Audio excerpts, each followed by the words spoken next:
earlier. Good evening, everybody. You're watching LA Live News Tonight. I'm Marla Tejas. Thanks for joining us. I'm Christine Devine. Firefighters are fighting a massive fire at that metal recycling yard in South El Monte.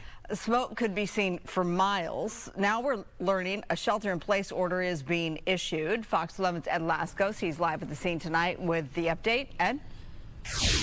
And Marla, that shelter-in-place order has been up for the last few hours, but they've expanded it now basically to the area south, down to the 60 freeway, up to the 10 freeway, and over to the east to the 605. We'll show you more on that later. First, let's talk about this fire that roared out of control for well over 3 hours. They finally got a handle on it, and now we go to some video, and you can look at this thing. Just unbelievable. A 3-alarmer. Out of control. That's a metal recycling center that is roaring there. We have explosions from what investigators think are propane tanks. You had all type of metal being recycled in there, from aluminum, copper, iron, titanium, and the metals that burn hot, they explode and they send up those thick columns of black smoke, and that's been the problem with the concerns of air quality here. But this fire was roaring at such intense levels that firefighters from LA County, and they arrived here, well over 100 of them, quickly went into a defensive mode, meaning they pulled back from the building, used their hose lines to kind of cool down the fire, keep it from reaching some of the outstanding buildings. But in that center, you have a 4-acre wide fire zone. Imagine that. 2 big warehouses loaded with all that recycled metal, and in the middle is a very large area where they have a lot of stacks of the recycled metal. So lots of fuel to burn there, and yes, explosions. Let's start it off. Listen to one of these blasts, will you?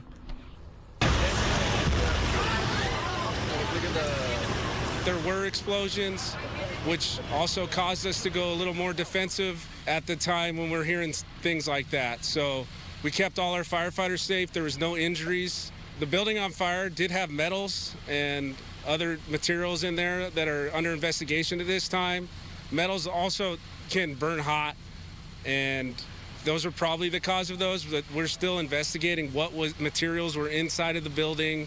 Please close all your windows and doors and turn off your HVAC systems, just as an abundance of caution.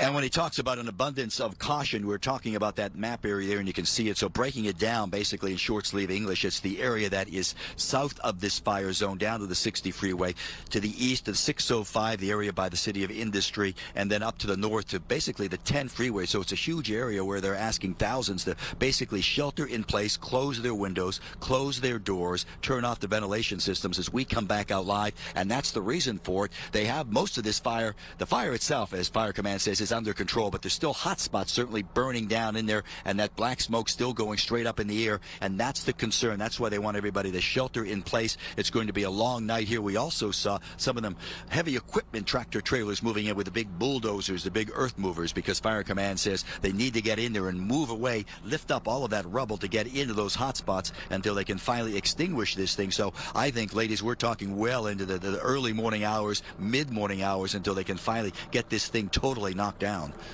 Yeah, that wouldn't surprise me. Ed, do we know how many employees were on site at the time of the ignition point? No, we don't know how an exact number. Fire Command said everybody got out. Apparently they saw what looked like the fire in its very early stages, so they got out very quickly, evacuated the area. We know it's P&T Metals, as it's called. Neighbors tell me it's a large recycling area they say has been here well over 60 years. So think about it. You have this roaring, massive fire, and it takes the fire only a couple of hours to burn through something that stood for 60 years. Wow. Imagine that force. So we saw earlier when there was daylight, the big fire trucks with their hoses shooting the water. Is that still happening at all?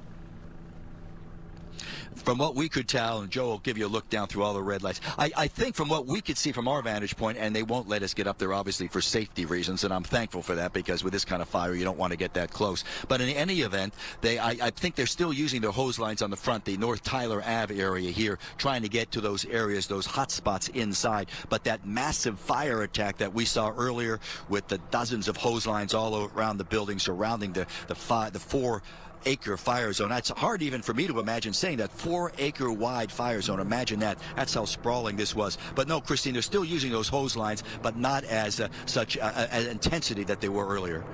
Yeah, it's just amazing that no one was hurt in all this. Thank goodness. Of course, our thoughts are with the owner of PNT. They've been, I don't know how long the current ownership has been there, but nonetheless, it's been, as you said, there for 60-something years, Ed.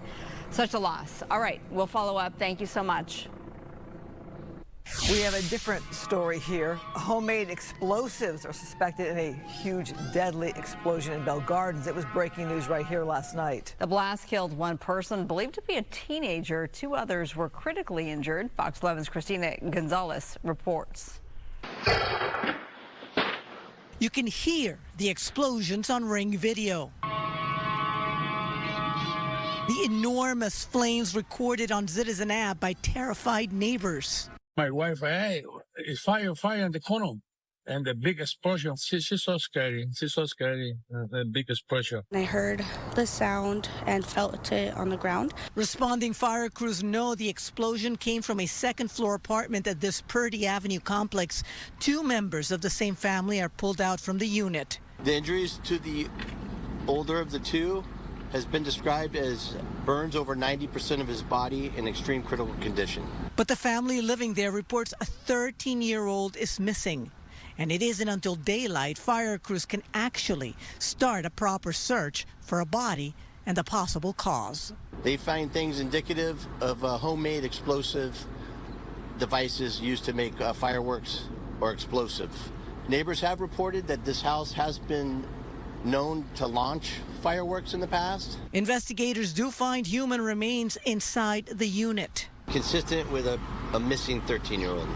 And he can't be identified visually, and it's going to have to be identified at the medical examiner's office. We have an issue here with the city with illegal fireworks. All the outreach that we do, all the educational stuff that we do with the enforcement, I just don't think people really understand how dangerous this stuff could be.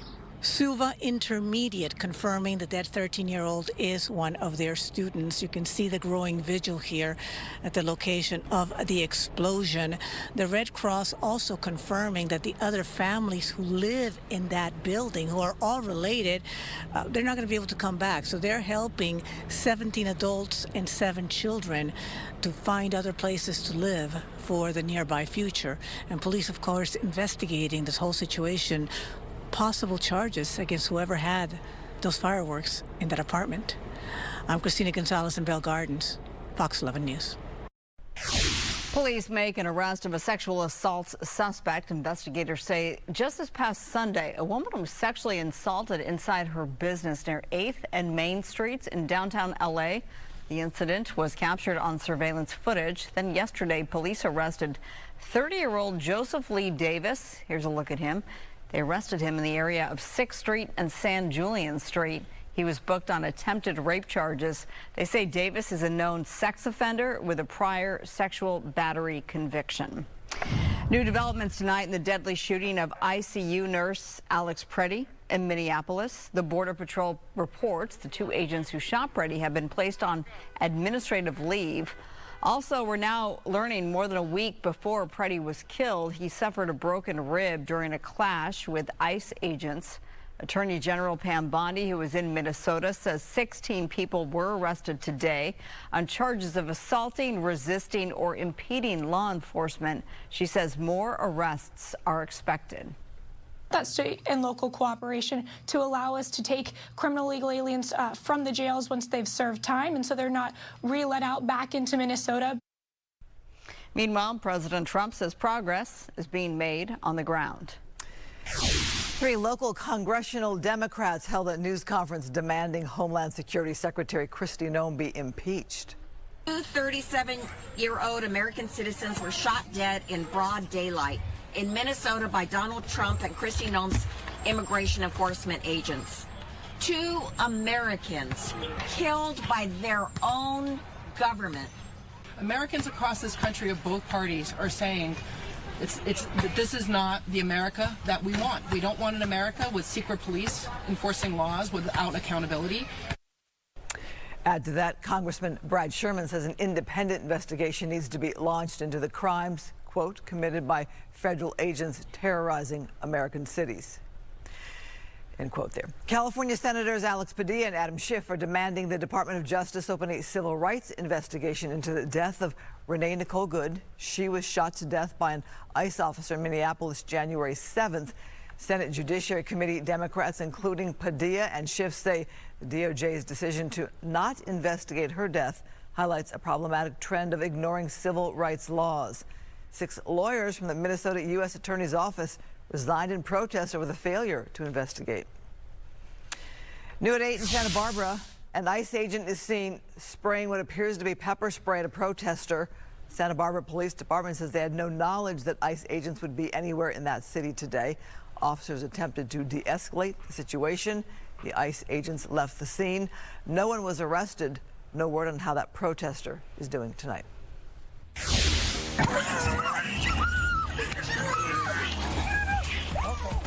Still ahead at 8, quick thinking by an Orange police officer saves a baby's life. The rescue caught right there on camera. Next. A hit-and-run driver sends an Orange County man to the hospital, leaving him on life support. The heartbroken family now pleading for justice. Heading into the end of this week and also the weekend, we are looking at temperatures across the area warming into the 80s. I'll have the details on the other side of this break.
A suspected hit-and-run driver leaves an Orange County man on life support tonight. His family is preparing for the worst. Fox 11's Nick Garcia with their call for justice.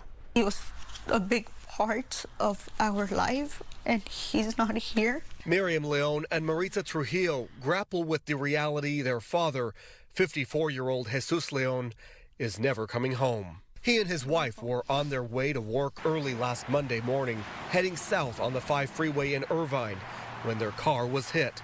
Pay attention to this rear-view camera footage. You see a white sedan, believed to be a BMW, with only one working headlight, hit the car. The family says causing the car to shut off That driver sped away. Less than a minute later, a second car struck the Leons.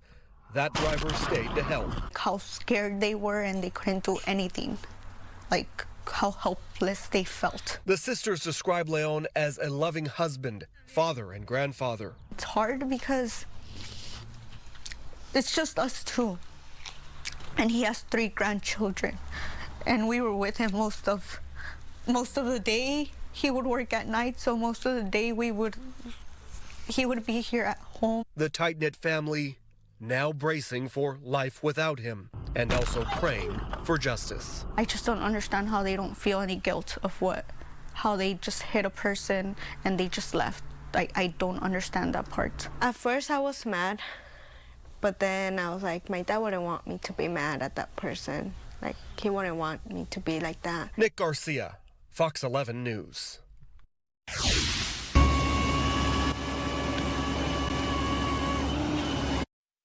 You're looking there at the aftermath of a car that rolled more than 150 feet down the side of Mulholland Drive with a woman inside. Sky Fox over the crash earlier this morning. Crews say 30-year-old Marina Navian was airlifted to a trauma center in serious condition. No word tonight on what caused the crash. An Orange County police officer leaping into action to save a choking baby. The scary moment caught on his body camera.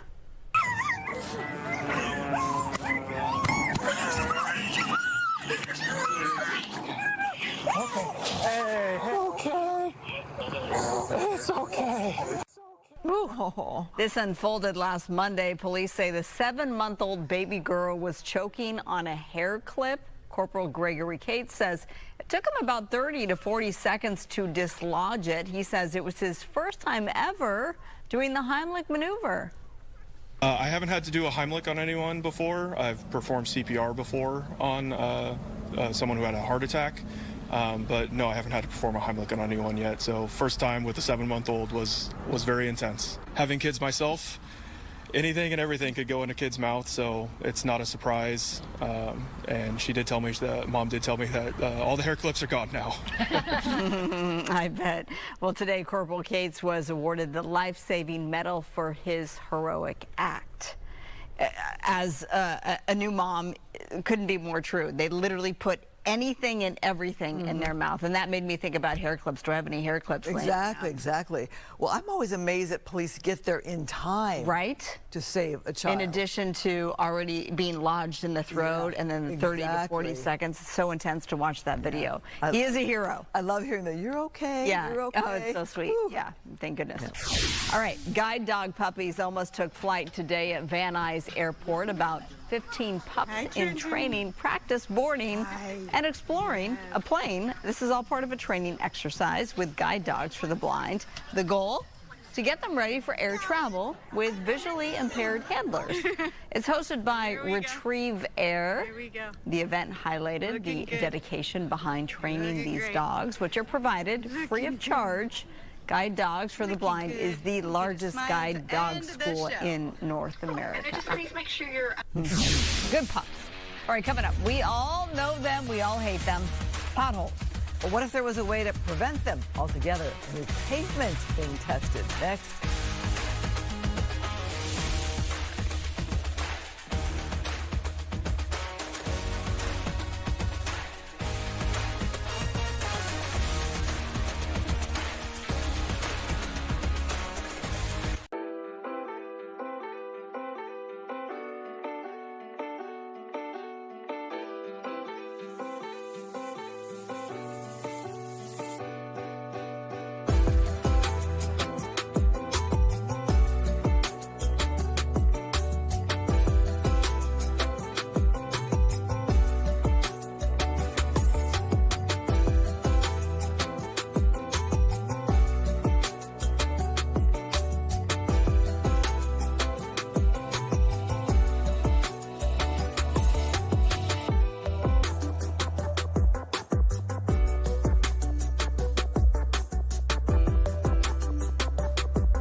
Weather is sponsored by My Home Sold. So looking live out there tonight, but really nice day. But this morning, Star Harvey, it was chilly in my neck of the woods.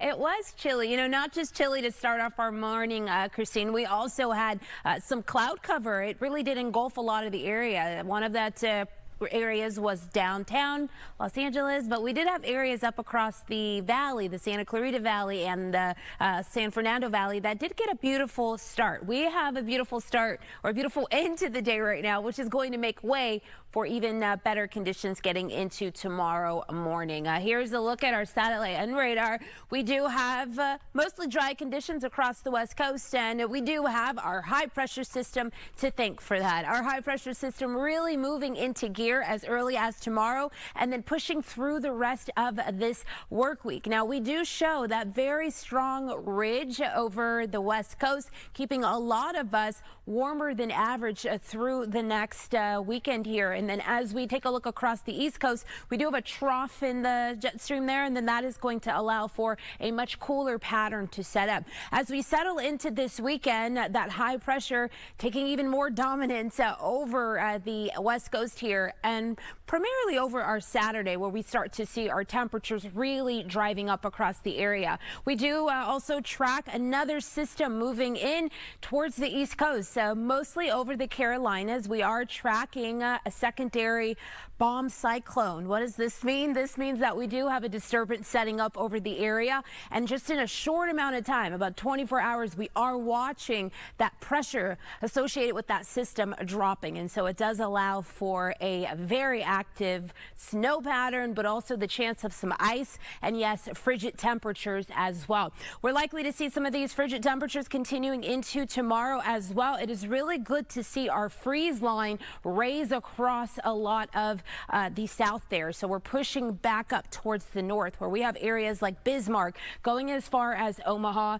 trying its best to seep down into the Oklahoma, St. Louis area as well, even over into portions of Denver and Salt Lake. We do show some of that colder air. If you take a look across Chicago, Detroit tomorrow, we also have more teens on the map. The eastern seaboard there, temperatures will be in the low to mid 20s for a lot of the region. And then over here on the West Coast, we have our temperatures as far as the Pacific Northwest in the 50s. We slide down into portions of Central California. We got 60s, and then we take a look at the LA area tomorrow, and we are tracking a lot more warmth. Again, that is because of that ridge in the jet stream. As far as our conditions across the Palmdale area this evening, under beautiful skies, we do have some of those high-level clouds out there, but mostly clear conditions. Our temperatures currently at 44 degrees. In the last 2 hours, we've seen them drop a good 10 degrees or so. Over in the wind department, we are looking at a calmer pattern across some of the Antelope Valley.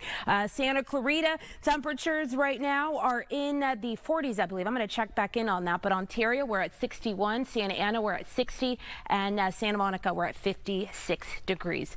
When I get back, I'll have a look at that 7-day forecast getting into the warmth this weekend. For now, back to you. We understand somebody might be in the back of that truck. Still had a U-Haul on the move, but it's moving away from police. How this bizarre pursuit ends, plus Gina Silva with the story you'll see only on Fox. Why are 44 small businesses in Inglewood facing eminent domain? I'll have that story right after the break.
across SoCal. This is LA Live News Tonight on Fox 11 Plus.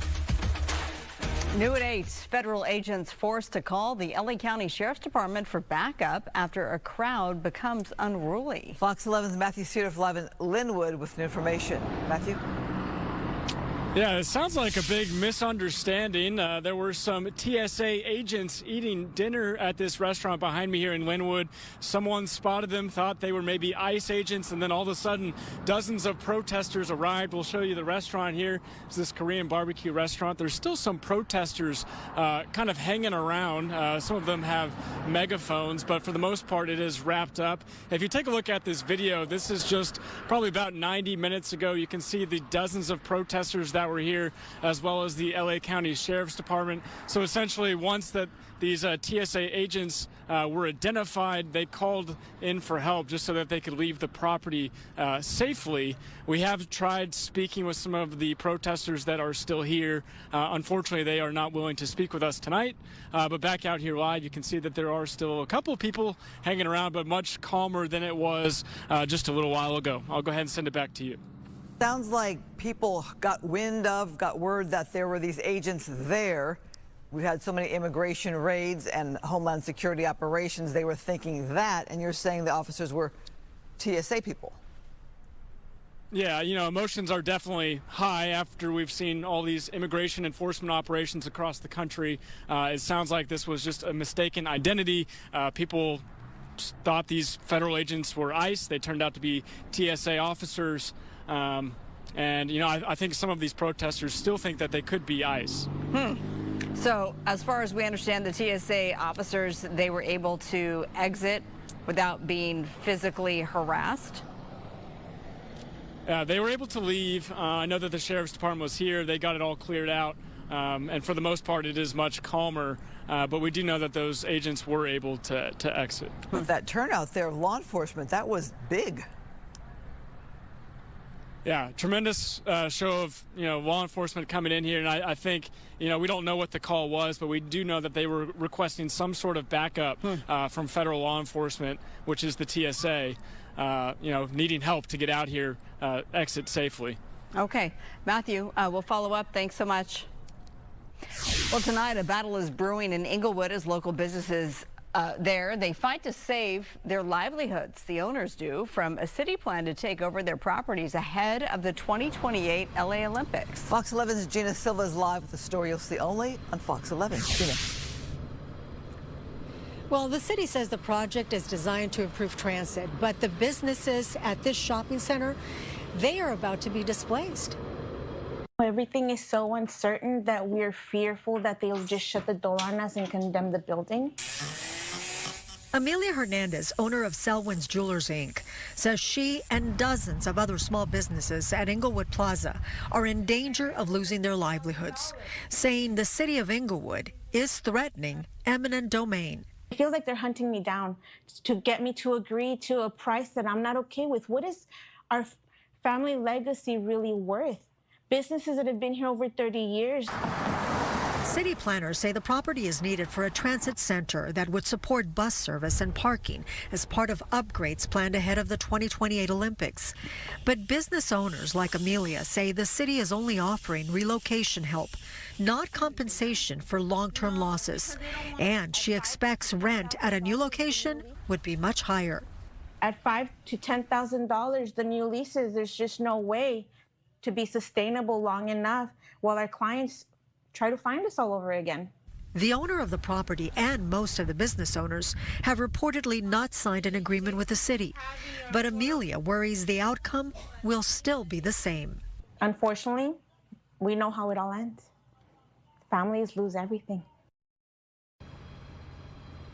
The next city council meeting has been scheduled for February 10th at 2 p.m. They will discuss this issue, and you can bet that there will be plenty of business owners there to raise their concerns. Marla, Christine? Do we expect a final outcome at the next city council meeting? You know, we don't know exactly what's going to happen because according to the business owner we spoke with, they've had several city council meetings and then they're canceled at the last minute or they go into closed session and make decisions. So they feel like their voices have not been heard, and they're hoping that this time they will finally do that. And one of the things they said was that when they do show up to some of the city council meetings and they try to voice their concerns, they suddenly cut the mic. So those are the allegations made by the business owners, and that's why they're so frustrated, because they said that the city is making this decision and just never taking them into account. Well, and we know Inglewood's gone through a lot of change and a lot of construction and a lot of new building. All right, Gina, thank you. An absolutely wild morning on the streets of LA today as the driver of a U-Haul truck leads police on a chase. Fox 11's Stu Mandel was up in Skyfox, keeping a close eye on it all. Take a look. This pursuit continues. We're in the Inglewood area, and again, we understand somebody might be in the back of that truck.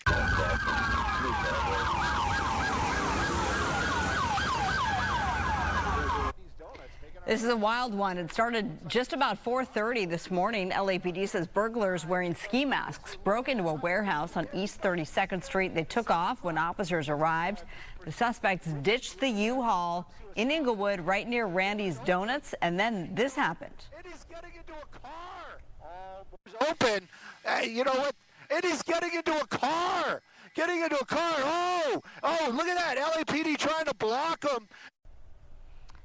Yeah, after hitting that police SUV, a high-speed chase continued. So this was the getaway car. This one came to an end at Hyde Park when the car was broadsided. 2 suspects were arrested there. A third remains on the run tonight, and cannabis products were found inside that U-Haul. Tonight, the LAPD continues to search for the suspect who tied up a man and beat him during a robbery at gunpoint. This happened yesterday at a Westchester parking garage on Century Boulevard. The victim was found tied up and gagged with duct tape inside a car last night. Police say he'd been pepper sprayed. That victim had apparently bought $400,000 worth of jewelry in downtown LA, which was stolen during the robbery. The suspect also took the man's wallet. $496 million and counting. That's how much the deployment of federal troops has cost U.S. taxpayers since last June, and that number could soar to more than $1 billion this year. The number comes from the nonpartisan Congressional Budget Office and includes troop deployments to Chicago, Memphis, Portland, and Los Angeles. Earlier this month, a California federal judge ruled the Trump administration willfully broke federal law by sending National Guard units to L.A. So far, no comment from the White House. Well, if you live in L.A., you're probably familiar with these potholes. Not only are they rough on the road, they're rough on your car. Some scientists think they found a solid solution. Fox's Kevin Uretsky shows us the new pavement meant to stop potholes from even forming. With snow, ice, and bitter cold impacting much of the nation, engineering experts say these conditions can prove catastrophic to roadways. Pavements, they are susceptible to temperature fluctuations. At high temperature, they expand. At low temperature, they shrink. The more of this expansion contractions takes place, it creates cracks even without any traffic loads. Over time, these cracks can turn into potholes, which can damage vehicles and cause traffic delays if roads close for costly repairs. But researchers at Arizona State University say they've created a new kind of pavement, one they hope can prevent potholes from ever forming. You cannot tell if you're driving over a pavement whether it has been modified or not modified. The team is mixing a specially engineered dry gel into asphalt. It's designed to keep the asphalt from reacting to temperature changes, like becoming fragile in the winter and softer during summer's scorching heat. The benefits that you can get out of it is the less maintenance that you have to deal with, traffic congestions. So we are expecting a longer service life of these roadways. Teams are now testing their product on a portion of Highway 60 that runs through Arizona. The Arizona Department of Transportation is also testing the new pavement in a northern part of the state in an effort to see if it can prevent ice from forming on roads. Less black ice. So that translates to highway safety, to better roadways for users, and potentially much less traffic accidents related to ice conditions. Kevin Uretsky, Fox News. That would be life-changing. I'll take it, right? Yeah, all of Los Angeles could use that. Yeah, the road where I live just got paved. It's beautiful, but before that, it was lumpy and bumpy. Yeah, well, we could use that. Fox 11 is your home for all the games of the 2026 FIFA World Cup, and today's event at the Coliseum included plans for new fan zones, even a party bus, all designed to turn LA into one giant global celebration. Los Angeles is counting down to the 2026 FIFA World Cup, and the goal is to bring the world's game into neighborhoods across Southern California. 2026 FIFA World Cup will be the largest single sporting event in history. Avid soccer fan Mario Lopez joining organizers to announce 39 days of unique fan experiences.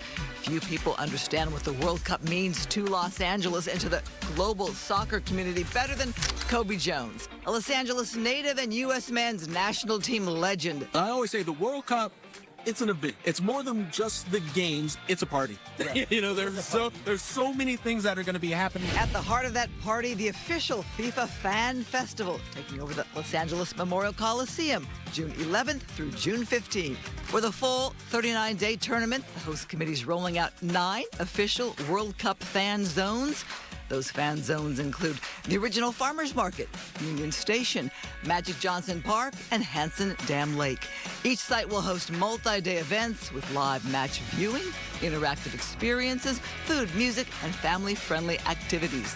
You'll have a fantastic experience watching the games and interacting with people that you probably never would have talked to before. That accessibility matters deeply to Mia Hamm, a 2-time World Cup champion, Olympic gold medalist, one of the most influential players in the history of the sport. You go to these events, you walk in, you're standing next to someone from Mexico, someone from Germany, and we get to share that moment in time and celebrate kind of our unity and our love for this game. Beyond the fan zones, organizers are also rolling out community legacy programs, including free youth soccer clinics and mobile bus tour. It's literally a 40-foot grab bus, free merch, clinics, penalty kick contest. You have this opportunity for the world to really come together in a beautiful way. It's going to be so much fun. It really right? is, yes. Right? So organizers say ticket details, the daily programming, and fan zone schedules will be released in March, with some fan festival tickets expected to start as just $10. Affordable then? Yes, because they want people to get to experience and not be left out. Right. Have these different kinds of opportunities. I mean, I haven't gotten game tickets, so I might have to do a fan experience. Yes, of course. That'll be fun. We should do a station fan experience. There you go. Fox 11 is your home for the World Cup. We are preparing you for the games that are set to start in June. Every Friday night at 10:30, Football HQ airs right here on Fox 11 and on Fox Local. All right, coming up, we're checking in with meteorologist Star Harvey.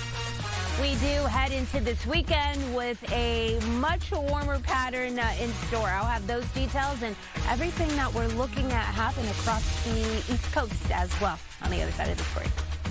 A reminder, mark your calendar, 6 days away until this happens. Fox 11 co-hosting the gubernatorial debate scheduled for next Tuesday, February 3rd in San Francisco. You can watch it live on Fox 11 from 5:30 to 8. You can stream it on the Fox Local app. I'm one of the 3 moderators, and we do want to hear from you. You can scan the QR code to submit a question for the candidates. If you need more time, you can go to our website, foxla.com, and you can submit a question there.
LA is gearing up for its biggest restaurant week ever. Winter Dine LA will feature more than 500 spots, 41 cuisines, and menus starting at just $15. Fox 11's Coco McAvoy took a trip to downtown and found one hidden gem you don't want to miss.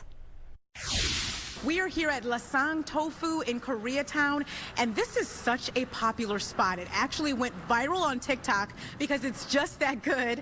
I am here with Joe now, the operations director. So tell us about the restaurant. Yes, Lasang Tofu House, we opened last year, April in 2025. We're a modern restaurant that is rooted in Korean tradition and serving classic comfort food. Yes. Tell us about what you're doing for Dine LA. So for this year Dine LA, we decided to really showcase our food and really provide the customers a great experience by providing a set meal. And so everything you see here right in front will be provided in our two-person set menu for Dine LA. That's amazing. And it's $70, right? Correct, yes. So as you can see, there's so much food here that you get a real good value and a deal for the price. Yes, a fantastic deal. And take us through the food. Yes, first we have our japchae, which is a Korean stir-fry glass noodle with vegetables. And then you're going to get the 된간장, 간된장, which is a traditional sam, wrapping with perilla and lettuce. And you can put in there the spicy pork belly and our marinated bulgogi. And it also comes with our marinated spicy crab. And so, and we are, a tofu house, right? So, we have 12 different kinds of tofu that you can try out. Our tofu is special because it's really developed and cooked for 72 hours. And yeah, there's that. And then finally, to finish, we have the wok drink, which is our cafe and matcha specialty coffee shop. And basically, this is just a finisher, and the thing about this matcha, it's really special because we've been rated number 3 in the world by Belly, yeah, and we use top grade ceremonial matcha, and so yeah, you should come by and try this out for $7. I think it's a very good deal. It is. Thank you so much, Joe. What an amazing deal. And Winter Dine LA runs until Friday, February 6th. So come and check this out. I'll send it back to you.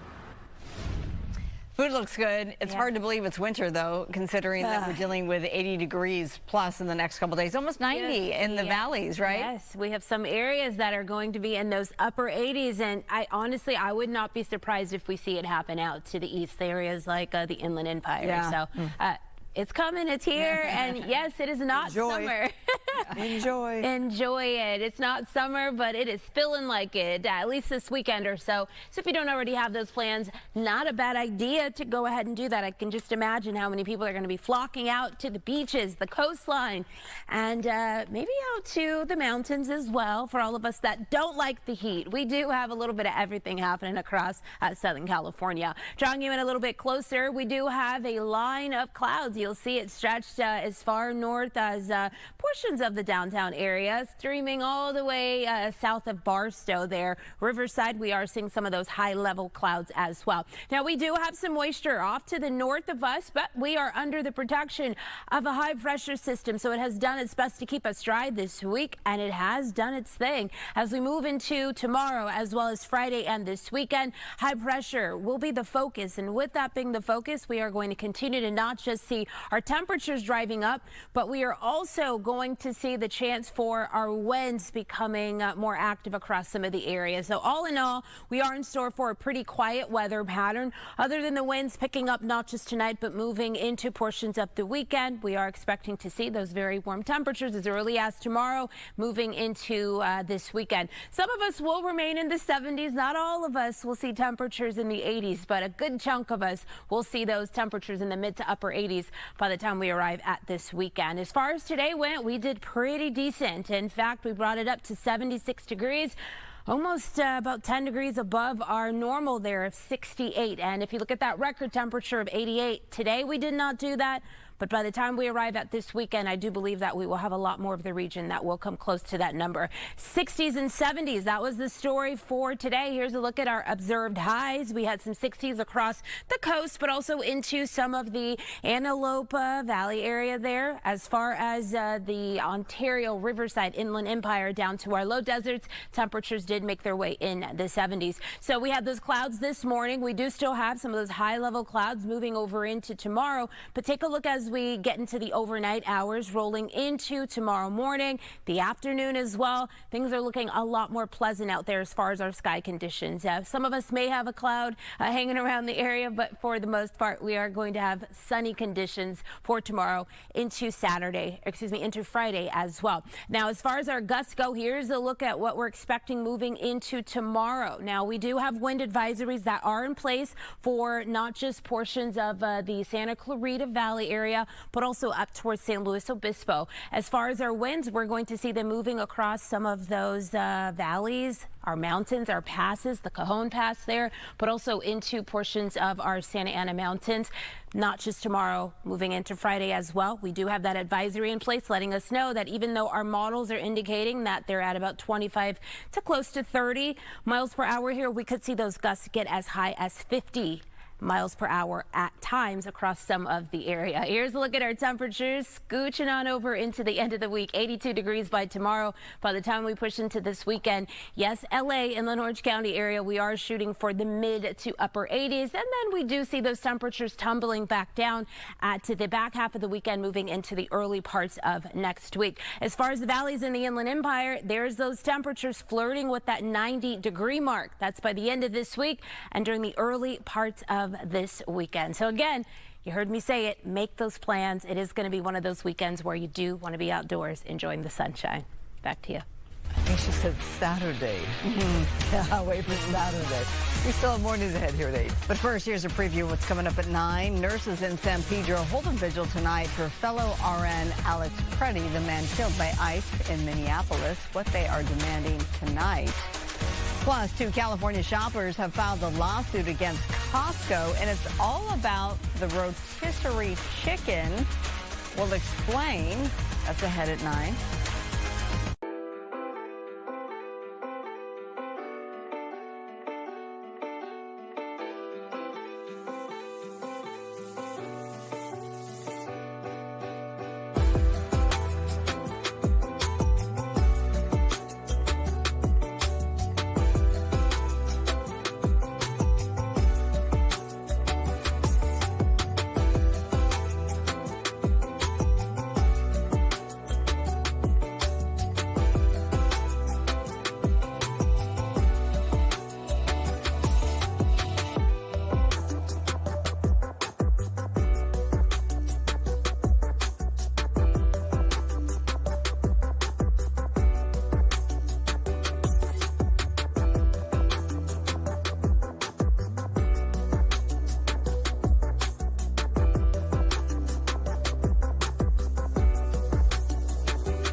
The Aquarium of the Pacific in Long Beach cutting the ribbon on a new sea turtle rehab area. It's the first time the public will be able to watch staff take care of rescued sea turtles with the goal of release.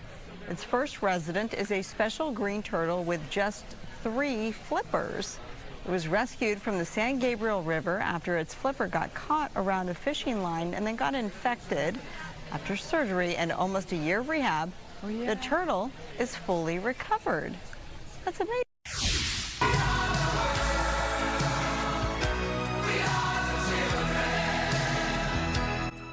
You want to sing along, right? On this day, 41 years ago, the greatest artists of a generation gathered in Los Angeles to record a song and raise money for famine relief in Ethiopia. It was Harry Belafonte's idea. He called Lionel Richie, who wrote the song with Michael Jackson. They had one night with all those artists to lay down the track. Diana Ross was there, Stevie Wonder, Bob Dylan, Paul Simon, Bruce Springsteen, Cyndi Lauper, Kenny Rogers. The list goes on. The result was We Are the World, the song that raised millions for Africa, won 2 Grammys, and became a global sensation. First, and then, of course, that Netflix documentary. If you've not seen that documentary, it is great, right? It's great. And where they called in all those artists and who showed, how they did it in one night, the production value, too, that went into that. Yeah, it's really worth your time. All right, don't go anywhere. We're not done yet. Nope. LA Live News Tonight continues at 9 right after the break.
Live across SoCal, this is LA Live News Tonight on Fox 11 Plus. Now at 9, nurses in San Pedro are gathering tonight to honor Alex Preddy, the RN killed by ICE agents over the weekend in Minneapolis. We are live with their message.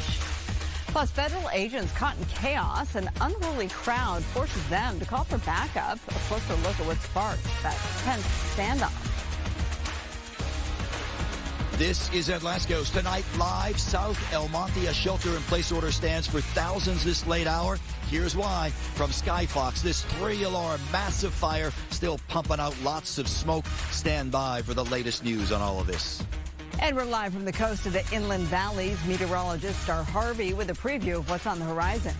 Well, as we move into this weekend, we are tracking a much warmer pattern across the area. I'll have those details and more after this. All right, Star, thank you, and good evening, everybody. You're watching LA Live News Tonight. I'm Marla Tejas.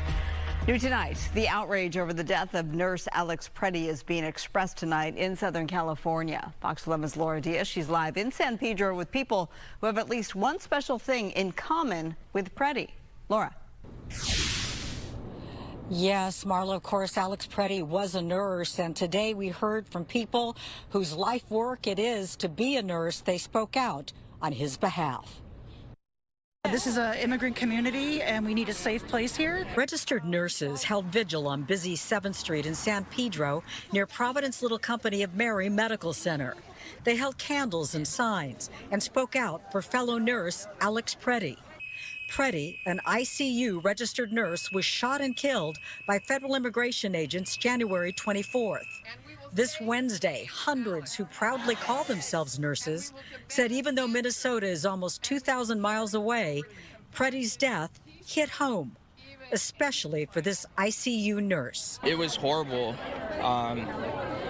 It's seeing Alex and going through that, and his last words, "Are you okay?" That kind of, it makes you feel like that attack. We felt that. It could have been any one of us.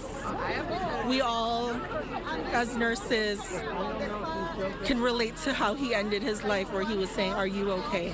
The hastily called vigil had a good solid turnout. Let us pray. Local clergy led prayers, and local elected officials gathered with nurses on the sidewalk, including Supervisor Janice Hahn, who became emotional. This is one of those moments, people. This is one of those moments in history when future generations are going to ask us where we stood. And it's not just nurses here in Southern California. In fact, there were vigils like this held all across the nation, and organizers told me tonight this will be the first of many. Laura Diaz reporting live from San Pedro, sending it back to you. Marla? Laura, do they have others scheduled then on the calendar?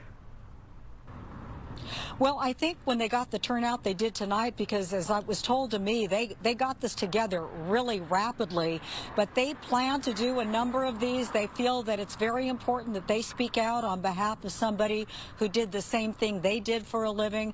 But also, I think because as caretakers, they feel an obligation to express this, and they feel that perhaps people will listen to them because of what they do for a living. Well, nurses are a special kind. All right, Laura, thank you so much. And newly released video, we do want to note, shows a physical altercation between Alex Preddy and federal agents 11 days before he was fatally shot by Customs and Border Protection agents. Preddy's family has confirmed his identity in the footage shared this week. New tonight in Santa Barbara, an ICE agent is seen spraying what appears to be pepper spray at a protester. The Santa Barbara Police Department says they had no knowledge that ICE agents would be anywhere in the city today. Officers attempted to de-escalate the situation, and the ICE agents left the scene. No one was arrested. No word on how that protester is doing tonight. And new tonight, federal agents forced to call the LA County Sheriff's Department for backup after a crowd becomes unruly. Fox 11's Matthew Seedorf live in Lynwood with some new information. So set the table for us, if you will. They were just trying to eat dinner tonight? Yeah, Marwa, this sounds like a mistaken identity case. Essentially, some TSA workers were eating dinner here off duty. Someone thought that they could be ICE agents, somehow that message got out to social media, and all of a sudden there were dozens of protesters here tonight. Mike will show you where we're at. We're outside this Korean barbecue restaurant. This is where it's believed those TSA officers were eating dinner tonight when someone spotted them and made the call. Then all of a sudden there were dozens of protesters here. If you take a look at this video, you can see what it was like out here. Pretty intense there for a little bit of time. Again, dozens of protesters. They had the megaphones and whistles going off. We are told that those TSA officers had to call in for help from LASD County Sheriff's deputies, who then came and basically helped these TSA officers leave safely, but no arrests were made, and since then things have really calmed down. Back out here live, we are seeing some stragglers, some protesters still in the parking lot. We've tried speaking with them, and they are not willing to speak with us. So we went in to try to speak with the folks in the restaurant to see maybe if they could provide more details, and then a protester followed me inside and also told them not to speak with me as well. So we're having a hard time, hearing from people that were actually here. We did speak with someone that was just eating at the restaurant who gave his thoughts and just kind of mentioned this is just an example of how tense things are right now, not only in LA, but really across the country. Go ahead and send it back to you. And do we know the identities of the actual federal agents, the TSA workers who were there tonight, and have you talked to them? No, we don't have the identities, and we have reached out to the TSA to see if they'd want to provide some sort of statement. We haven't heard back just yet. But again, we are hearing from our own law enforcement sources that they were TSA officers. Wow. Okay, that is a case of mistaken identity. We'll look forward to your report tonight at 10 on Good Night LA. Thank you so much, Matthew. Sky Fox over the UCLA campus this afternoon, where hundreds of faculty and students protested against immigration and customs enforcement. Organizers called it UCLA ICE Murderers Out. The walkout included waving signs and several speakers. No arrests or disruptions were reported. The protest ended within 2 hours. 3 local congressional Democrats held a press conference today demanding Homeland Security Secretary Kristi Noem be impeached. 37-year-old American citizens were shot dead in broad daylight in Minnesota by Donald Trump and Kristi Noem's immigration enforcement agents. 2 Americans killed by their own government.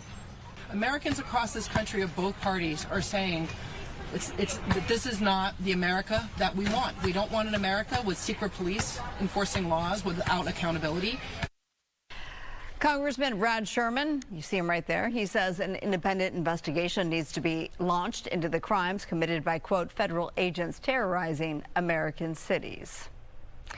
California Senators Alex Padilla and Adam Schiff are demanding the Department of Justice open a civil rights investigation into the death of Renee Good. Good was shot to death by an ICE officer in Minneapolis January 7th. Senate Judiciary Committee Democrats, including Padilla and Schiff, say the DOJ's decision to not investigate her death highlights a problematic trend of ignoring civil rights laws. 6 lawyers from the Minnesota U.S. Attorney's Office resigned in protest over the failure to investigate.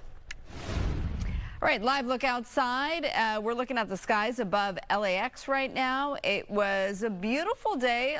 A whole lot of gray out there, at least to kick off the day, but we got a whole lot of sunshine coming our way. Meteorologist Star Harvey with more on that. Star? Yes, and we're starting to see some of that cloud cover clear out across some of the area. Not all of us. Some of us do even have the high clouds out there. And moving into tomorrow, we are expecting that a lot more sunshine is expected to be in place. Aside from some of the cloud cover, we do also continue with the dense fog advisory. This is going to be north of LA, all of our highlighted gray area here. As far as our coverage, it is going to be across the Bakersfield region. In addition to that fog, we also have a wind advisory. This is going to be for our highlighted beige coloring here. So up across the San Luis Obispo area, but also into Santa Clarita and the surrounding region. Our wind advisory is in a place until tomorrow afternoon, where we could see winds potentially gusting as high as 50 miles per hour at times. As far as right now, locally sustained winds, not too bad. I do have a view of it, but let's take a look at these temperatures right now. 55 in Pasadena, 59 in Manhattan Beach. Chino, you're at 57, and we have a 54 over in San Bernardino. Here's a check-in at that sustained wind activity, moving at about, I'd say close to 3 to almost 10 miles per hour. Malibu seeing a little bit more wind action out there. Along the coast, our temperatures tonight will be dipping around average. We'll have them in the upper 40s to low 50s across the area. We will potentially have some upper 80-degree temperatures moving in. I'll have that coming up. For now, Marla, back to you. All right, Star, thanks so much. A massive blaze in South El Monte. Up next, we're live as the fire continues to burn tonight. And a deadly explosion rocks Bell Gardens, leaving 1 dead and 2 critically injured. Investigators now suspect homemade explosives. Fox 11 uncovering the latest details. Plus, up in flames, a mansion in California wine country is a total loss. We'll take you there.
New at 9, a massive fire destroys a mansion in Napa County's Angwin. It happened early this morning. Firefighters battling these intense flames. The 2-story home, unfortunately, a total loss. CAL FIRE says no one was hurt. Right now, investigators are working to determine the cause.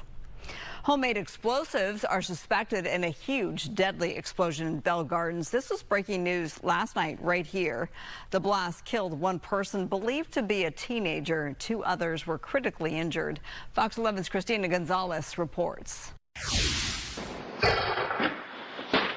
You can hear the explosions on Ring video. The enormous flames recorded on Citizen app by terrified neighbors. My wife, hey, it's fire in the corner. And the big explosion, it's so scary. It's so scary, the big explosion. I heard the sound and felt it on the ground. Responding fire crews know the explosion came from a second-floor apartment at this Purdy Avenue complex. 2 members of the same family are pulled out from the unit. The injuries to the older of the 2 has been described as burns over 90% of his body in extreme critical condition. But the family living there reports a 13-year-old is missing. And it isn't until daylight fire crews can actually start a proper search for a body and the possible cause. They find things indicative of homemade explosive devices used to make fireworks or explosive. Neighbors have reported that this house has been known to launch fireworks in the past. Investigators do find human remains inside the unit. Consistent with a missing 13-year-old. And he can't be identified visually. It's going to have to be identified at the medical examiner's office. We have an issue here with the city with illegal fireworks. All the outreach that we do, all the educational stuff that we do with the enforcement, I just don't think people really understand how dangerous this stuff could be. Suva Intermediate confirming that 13-year-old is one of their students. You can see the growing vigil here at the location of the explosion. The Red Cross also confirming that the other families who live in that building, who are all related, they're not going to be able to come back. So they're helping 17 adults and 7 children to find other places to live for the nearby future. And police, of course, investigating this whole situation. Possible charges against whoever had those fireworks in that apartment. I'm Christina Gonzalez in Bell Gardens, Fox 11 News. Weather is sponsored by American Career College.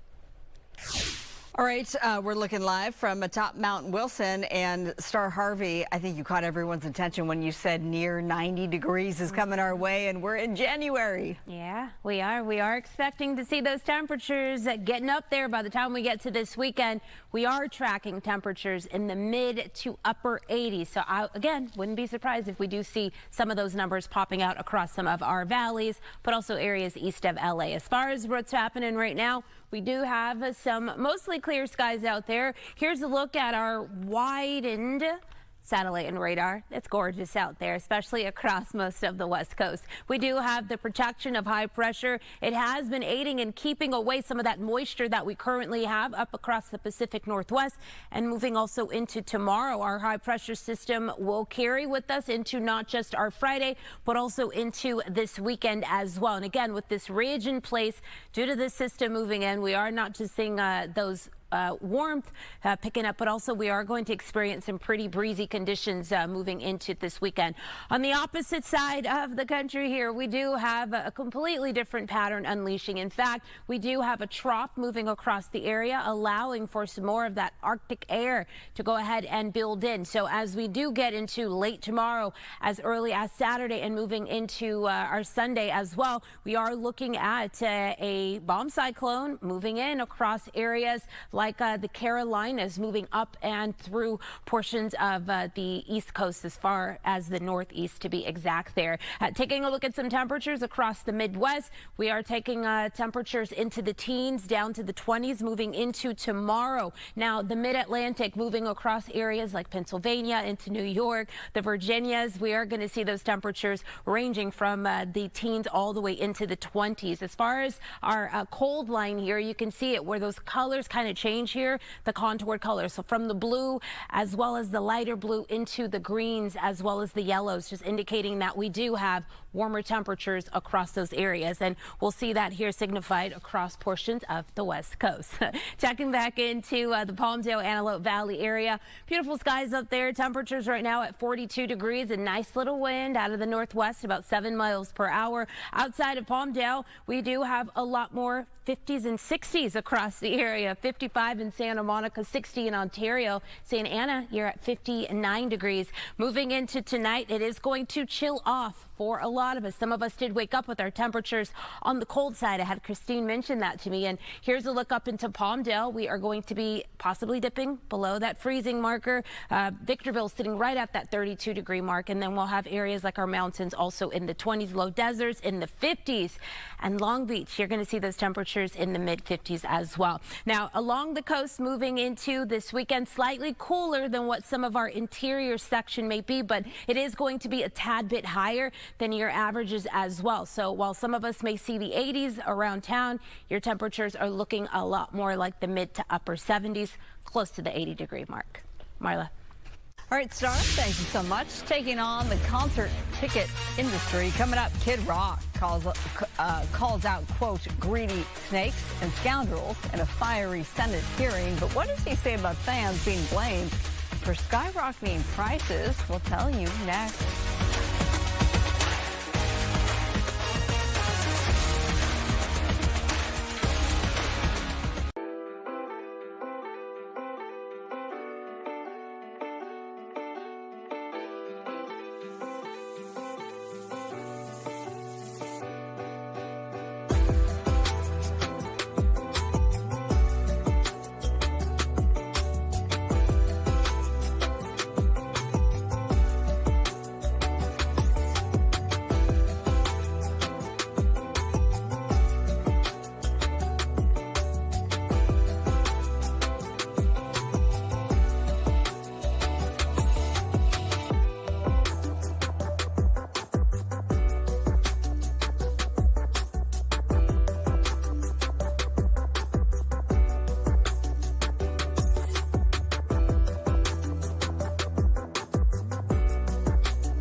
Kid Rock back in Washington this week to testify before Congress on the concert ticket industry.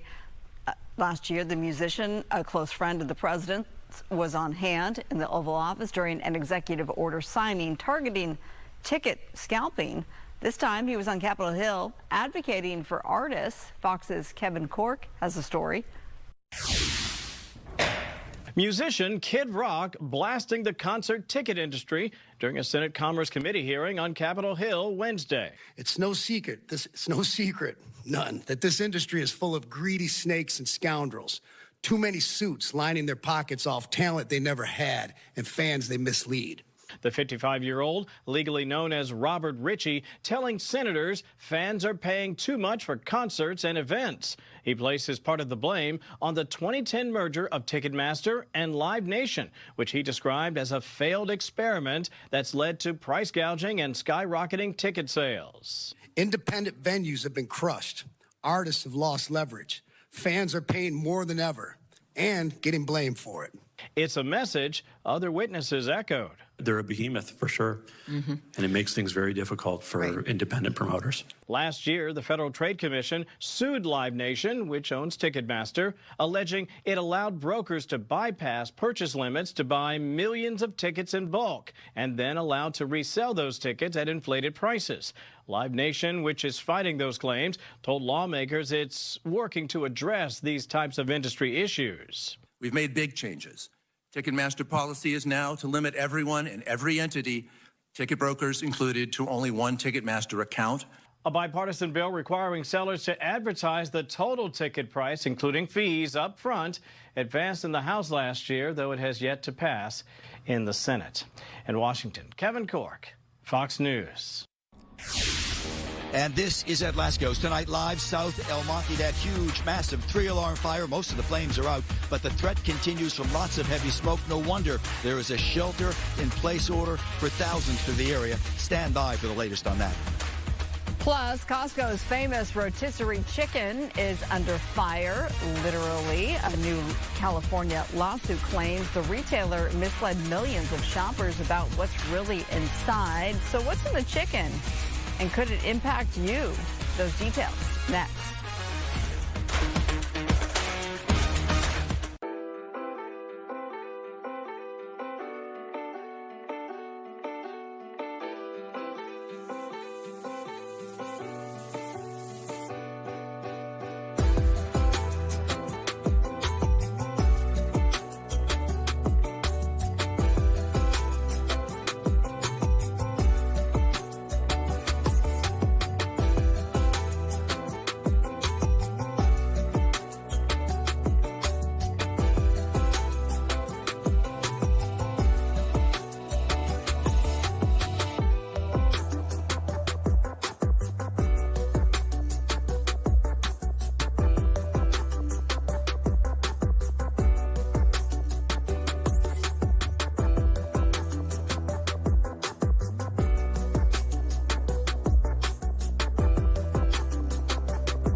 Across SoCal, this is LA Live News Tonight on Fox 11 Plus.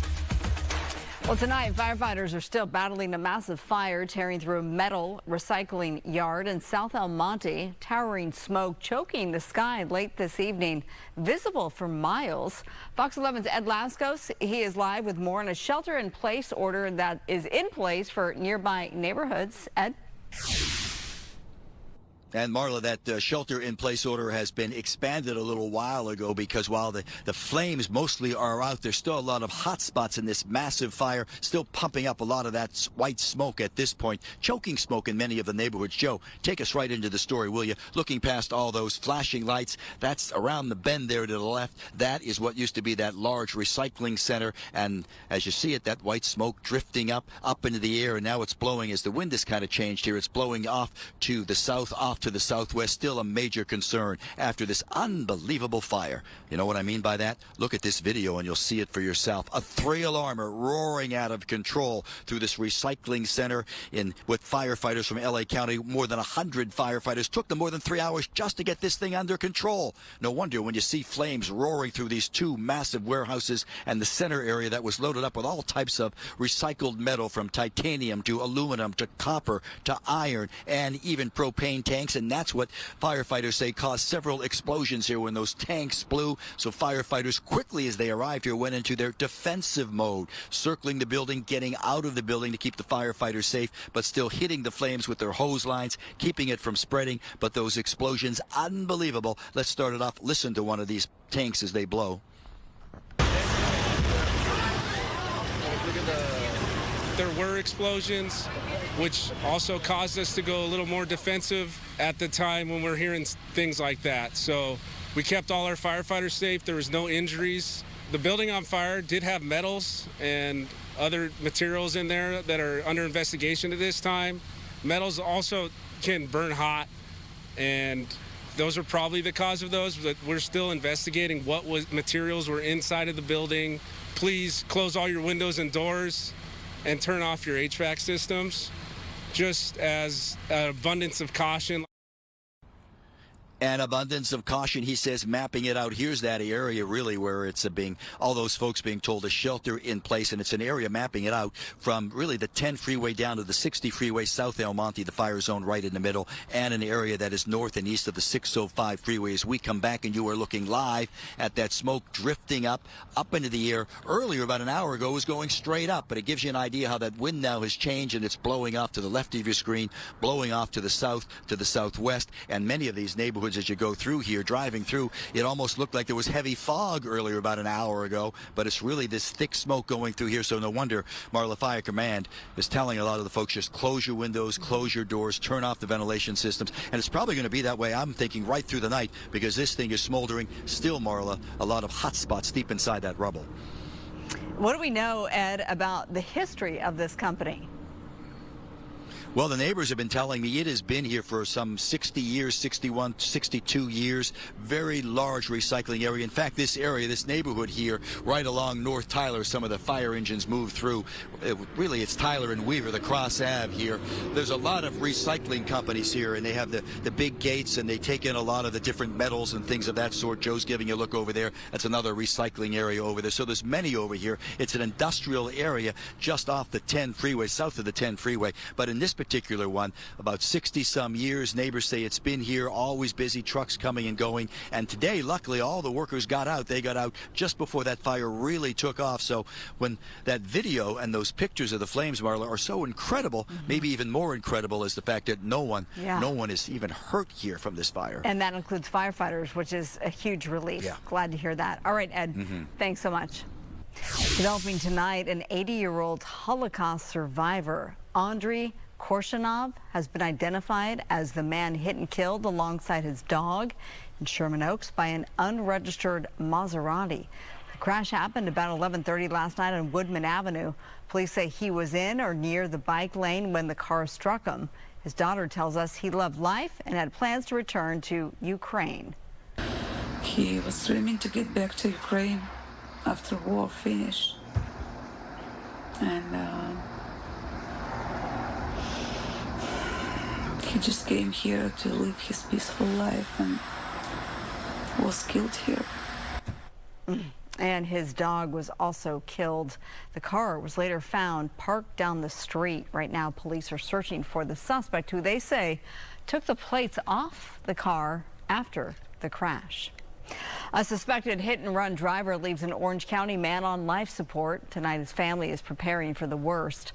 Fox 11's Nick Garcia has their call for justice. It was a big part of our life, and he's not here. Miriam Leon and Maritza Trujillo grapple with the reality their father, 54-year-old Jesus Leon, is never coming home. He and his wife were on their way to work early last Monday morning, heading south on the 5 freeway in Irvine, when their car was hit. Pay attention to this rear-view camera footage. You see a white sedan, believed to be a BMW, with only one working headlight, hit the car. The family says causing the car to shut off.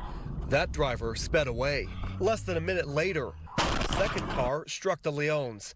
That driver stayed to help. How scared they were, and they couldn't do anything. Like how helpless they felt. The sisters describe Leon as a loving husband, father, and grandfather. It's hard because it's just us two. And he has 3 grandchildren. And we were with him most of the day. He would work at night, so most of the day he would be here at home. The tight-knit family now bracing for life without him, and also praying for justice. I just don't understand how they don't feel any guilt of how they just hit a person and they just left. I don't understand that part. At first I was mad, but then I was like, my dad wouldn't want me to be mad at that person. Like, he wouldn't want me to be like that. Nick Garcia, Fox 11 News. New at 9, Dr. Mehmet Oz claims he's uncovered massive healthcare fraud in Los Angeles, pointing to 42 hospices within a 4-block radius in Van Nuys. He alleges a multi-billion-dollar scheme involving Medicare fraud tied to Armenian and Russian networks. So you can see these are medical buildings. They've got Cyrillic writing, so Russian, Armenian writing. On both sides, there's lots of action, it seems. I don't know how many patients are getting care, but in this 4-block area in Los Angeles, there are 42 hospices. So either there are a lot of people dying here, or you've got a fraudulent activity that is so good that everyone wants to get in on it.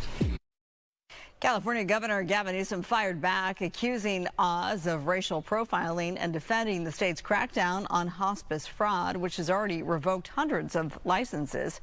Earlier today, Newsom took to X. He posted this, quote, "Amazing to watch Dr. Oz cosplay as a fraud fighter for an effort the state launched years ago, back when he was busy pitching miracle horse supplements to insomniacs on late-night TV."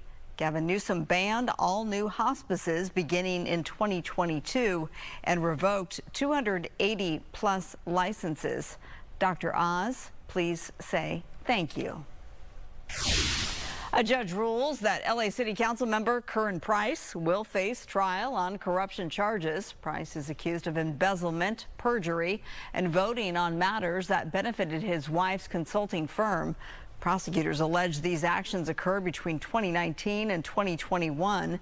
Price denies any wrongdoing. The case casts a shadow over his final year in office, as he is set to leave the council at the end of 2026.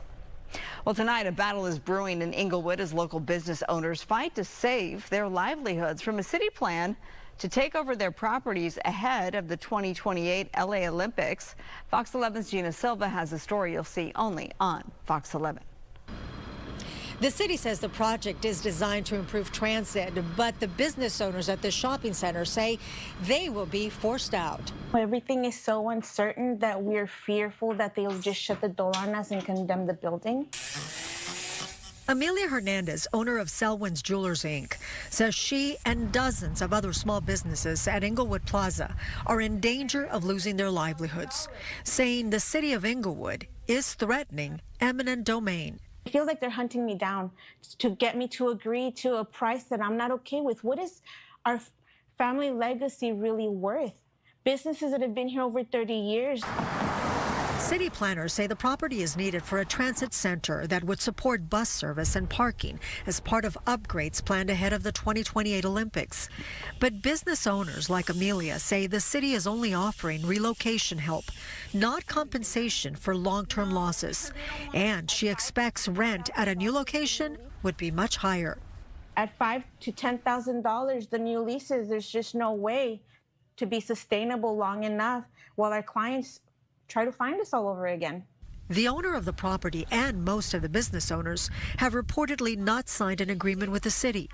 But Amelia worries the outcome will still be the same. Unfortunately, we know how it all ends. Families lose everything. The next Inglewood City Council meeting on this issue has been scheduled for February 10th at 2 p.m. And you can bet that there will be plenty of business owners there raising their concerns. I'm Gina Silva, Fox 11 News. Well, in less than a week, Fox 11 is co-hosting a debate with candidates for California governor. Among them, State Superintendent Tony Thurmond. He says he's fighting for better wages, more housing, climate action, and opportunity for all. Fox 11's Greg Lee spoke with him. Well, I think a governor who brings experience, a vision, and lived experience is the right one. Tony Thurmond believes he has the qualities California needs in its next leader. The state superintendent of public instruction touting his accomplishments in advancing educational goals while in his current role. We give free preschool now to every 4-year-old in the state. We call it transitional kindergarten, universal meals for our hungry kids, $4 billion for mental health supports, and $6 billion for more broadband. While saying he would be the education governor, Thurmond also believes affordability is the top issue in this race, and he believes it starts with housing, particularly for marginalized communities. My plan as governor is to build 2 million units of affordable housing by the year 2030. Housing is slipping away from our residents. Thurmond says in order to offer financial help to more residents, the state needs to get its budget in order and get a handle on a growing deficit. We can't tax Californians anymore, but I do think that we can tax those who are wealthy. And I think we need a billionaire's tax. I think we need more revenue to support K-12 education, higher education, health care. Like the other candidates, Thurmond's keeping a close eye on what's happening with the White House's immigration crackdown and federal agents shooting and killing Alex Preddy and Renee Good in Minneapolis. Thurmond wants to see California continue standing up to the administration and supports further action from Congress. Let's scrap it. Let's abolish ICE. Let's figure out a way to rebuild a system for how we address some of the immigration questions that ICE is trying to address that won't put our citizens in harm's way. Amid a crowded field, Thurmond says he is hopeful about his place in this race. And I've never been more inspired to be in a position to be helping the people of our state. Greg Lee, Fox 11 News. Well, we are teaming up with our Bay Area sister station, KTVU, and the Black Action Alliance to host the Race for California Governor debate. It's happening Tuesday, February 3rd in San Francisco. Watch it live on Fox 11 from 5:30 to 8. You can stream it on the Fox local app. I will serve as one of 3 moderators, and we do want to hear from you. Scan that QR code to submit a question for the candidates. You can find more information online at foxla.com. Well, Costco's $4.99 rotisserie chicken is at the center of a lawsuit. 2 California shoppers claim Costco falsely advertised the chicken as preservative-free, despite it containing sodium phosphate and carrageenan. The lawsuit accuses Costco of misleading customers nationwide and violating consumer laws. Costco has since removed the no preservatives label from its packaging and online listings. Plaintiffs are seeking a class action on behalf of buyers across the U.S., saying the misleading labels prevented informed purchasing decisions. The countdown to the 2026 FIFA World Cup is on. Up next, from new fan zones to a party bus like no other. Find out how LA plans to transform into a global soccer celebration. Plus, love notes with a modern spin. Sweethearts, candies are back this Valentine's Day with some funny new sayings. As we head into this weekend, we are looking at our temperatures warming well above their averages, but also the breezy winds sticking around. All of those details and more when we get back.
Fox 11 is your home for all the games of the 2026 FIFA World Cup, and today's event at the Coliseum included plans for new fan zones, even a party bus, all designed to turn LA into one giant global celebration. Fox 11's Christine Devine reports. Los Angeles is counting down to the 2026 FIFA World Cup, and the goal is to bring the world's game into neighborhoods across Southern California. 2026 FIFA World Cup will be the largest single sporting event in history. Avid soccer fan Mario Lopez joining organizers to announce 39 days of unique fan experiences. Few people understand what the World Cup means to Los Angeles and to the global soccer community better than Kobe Jones, a Los Angeles native and U.S. men's national team legend. I always say the World Cup, it's an event. It's more than just the games. It's a party. Yeah. You know, there's so many things that are going to be happening. At the heart of that party, the official FIFA Fan Festival, taking over the Los Angeles Memorial Coliseum, June 11th through June 15th. With a full 39-day tournament, the host committee is rolling out 9 official World Cup fan zones.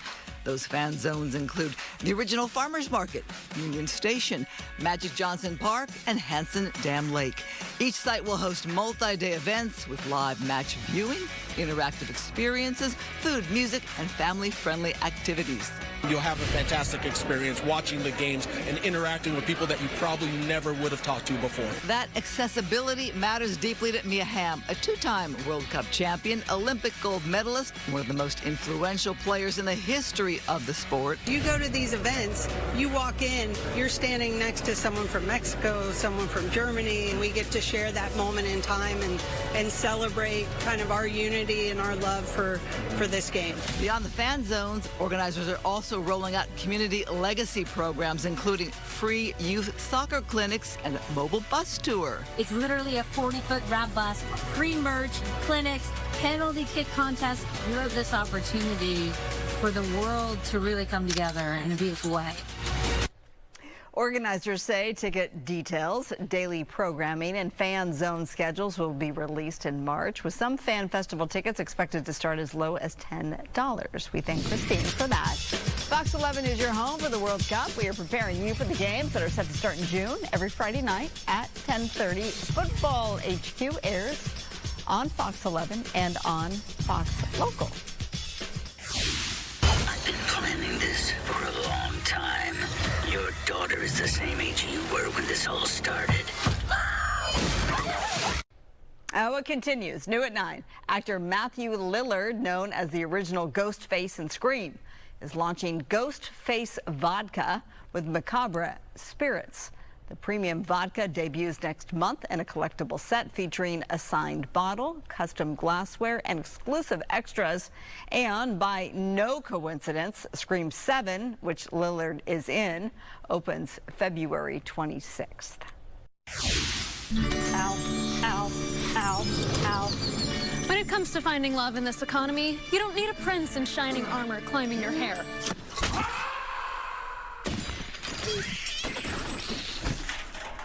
You need someone who will split rent. Sweethearts Candy is getting a modern twist this Valentine's Day. Spangler is adding new sayings like share login, split rent, and carpool to reflect today's economy. But don't worry, classics like Cutie Pie and Marry Me are still in the mix.